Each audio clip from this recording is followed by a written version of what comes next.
So we work on a lot of stationary training, desensitization.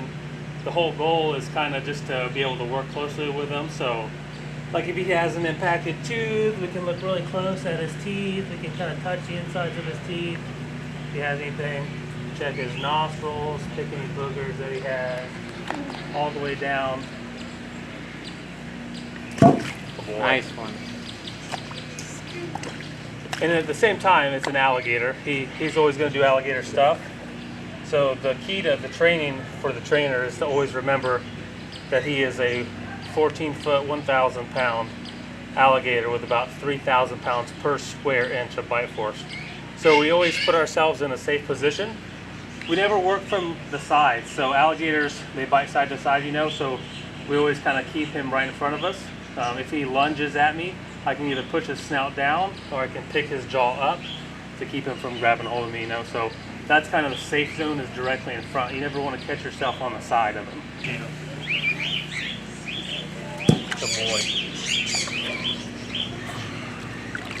Yeah, he likes a big, big piece of chicken. So let's see if he wants to give us a nice jump. Come here. Ooh.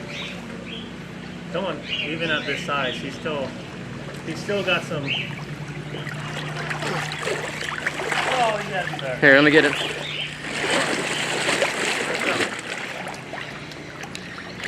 Oh, lazy. Hold it. I can tell him to hold. I can walk over here. And he's not following you. So I can come back over here. Daniel can actually go to the back of his tail, lift up his tail, simulate a blood draw. So the real reason behind the training is not just to look really cool on TV, it's to actually take better care of the animal. So we do mimic blood draws. We've actually had a vet come in and draw blood from his tail and give him, you know, a shot of antibiotics when we thought he had a little bit of a cold over the winter. So all this training is based just to be able to do that. Good boy. yeah, so the goal is to take care of the animal Yeah, absolutely. and provide better care. You were saying that he used to be a nuisance alligator? Yeah, so his story is we got him from an alligator farm. The story we got with him was when we got him, he was like pretty much this big. We think he's anywhere from 45 to 65 years old. Obviously, if you don't hatch him out of the egg, you never really know the exact age. But judging by the size of his head, so he has an extremely large head, which is what you see with older alligators. For instance, from his eyes to the tip of his nose is 16.5 inches, and then from his cranial plate all the way to the end is 23.5, which is one of the largest heads of an alligator measured. So he's really big. That would give us the idea that he's probably, you know, on the older end. They can, on average, live 65 to 85 years, and then in some cases, obviously, live over 100.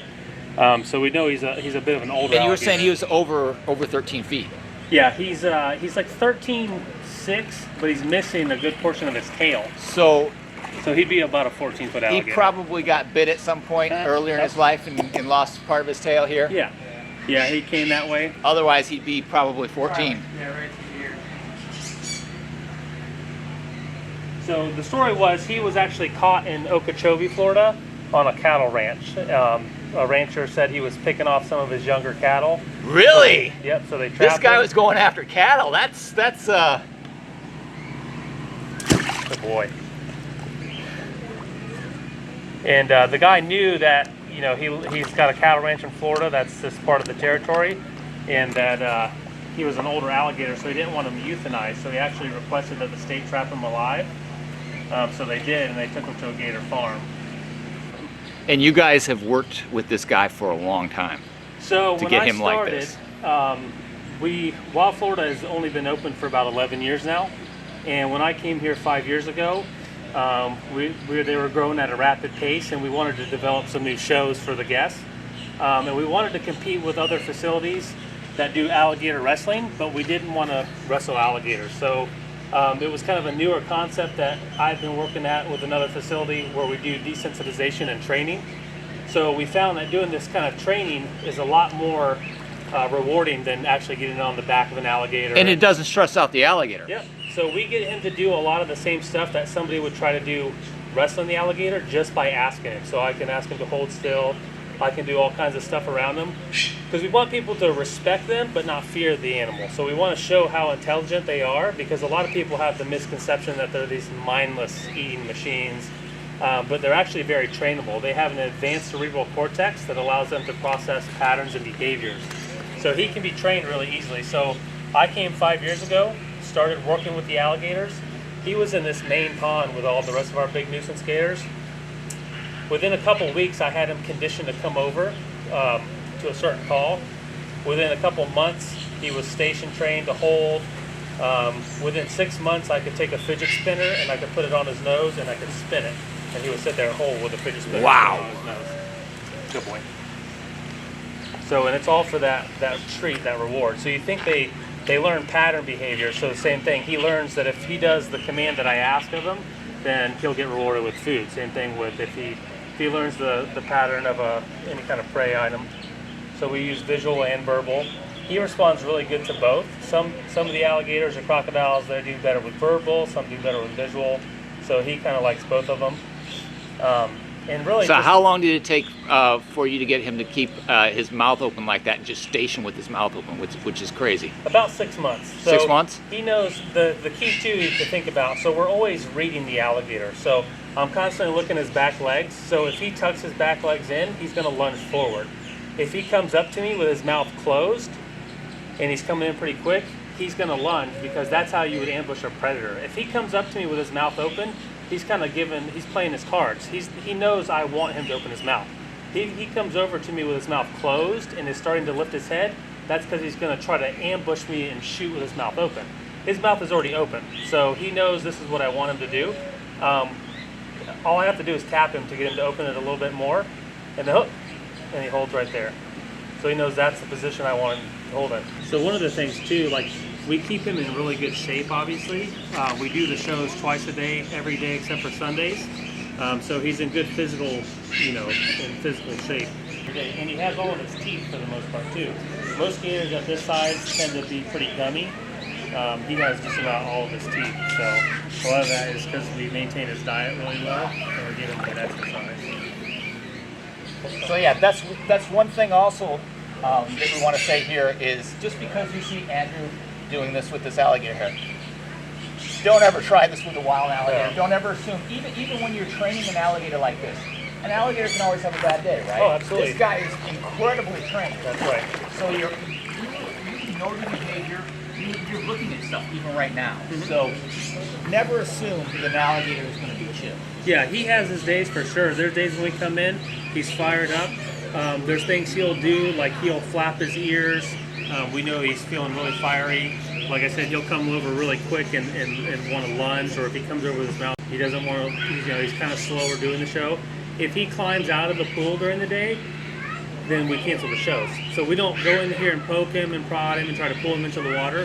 He knows that he only gets fed when he does his training in this water. So if he's hungry, he's going to be in the water. If he's not hungry, he doesn't want to do the show, he'll get up on land and he doesn't do it. And it's up to him. It's at his discretion. Yep. It's so totally up to if the he doesn't alligator. want to do it, it's not happening that day. Nope. Come here. How much do you think this guy weighs? Good boy. Judging just by his size and comparing him to other alligators similar to his size, he's probably 850 to 1,000. Obviously, it's going to be pretty hard to weigh him. Yeah. Listen. No holding. And then we don't do any negative, obviously. So anything that we do is all positive. So if he doesn't do something you'd like him to do, you just ignore it. Yep, absolutely. Yeah, you just ignore that behavior, you don't reward it, and then that kind of disappears on its own. Yep. And so something that we do during the show is we'll do like the kiss of death. So it's where we'll take our hat off and we'll ask him to hold, give him a kiss, and reward him. There's been days where he is feeling spunky and has busted me right in my mouth. Go ahead and do a lunge with that kiss of death, huh? And that's why we do it from the front, because when he does that, he just hits our head backwards. But he'll bust your lip or something. It doesn't feel good. But we always just ignore that. We'll walk around, get him to turn around, and then we make him do the behavior again. And then if he does it good, he gets rewarded. And we never leave on a bad note. So we always want him to know that when we come in here, it's a positive thing. It's never negative. So, if he's just, if we have to, we'll take a couple seconds or even a minute, let him reset, and then get him to do the behavior again, or even more of a basic behavior, like come over here and hold still, just to give him a reward, and then he knows, hey, everything went okay, and it's all good. So you guys have done a ton with this guy. It's really incredible, and Well, and the thing with him too is what I tell everybody, alligators, they're not like crocodiles. They are a little easier to work around, especially when they're this size. They have a bigger head, so I can get my hands on it pretty well if he's lunging. Block him if he lunges. Yeah. Kind of. Crocodiles, it's going to be a lot more difficult to do stuff like that, but this kind of set the groundwork for all the conditioning and training. So we do a lot of this stuff with alligators, and then we're able to kind of transition over into to the crocs. Yep. Because they're just smart. No, absolutely. They tend to be a little more physically gifted too, so they're a little quicker. They actually have extra vertebrae in their neck, so they can get their head back further.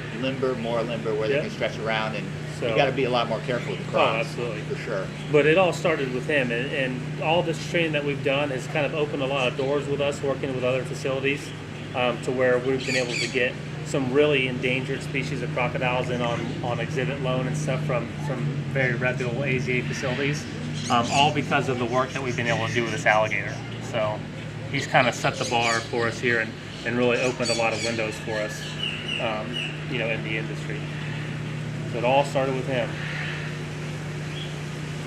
He was even on Ridiculousness on MTV. Nice. Famous, bro. Come here. Here. Come here. Good boy. Yeah, we're getting cold again. So we'll do a lot of stuff with him right here, hold, because it's kind of a safe kind of way, just like with Blizzard. He's in this more narrowish way. So Yeah, because his turn radius, right. He's gonna turn that left or right there. Yep, and he's gonna have the side, so he can't really spin all the way around to his tail. Big, massive alligator. And Andrew, dude, you've got this guy trained so well, man. I'm really impressed. Thank you. Okay. Hold. Hold.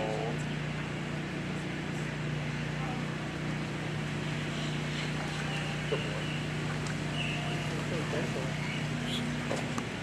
Here. Here. That feels really good.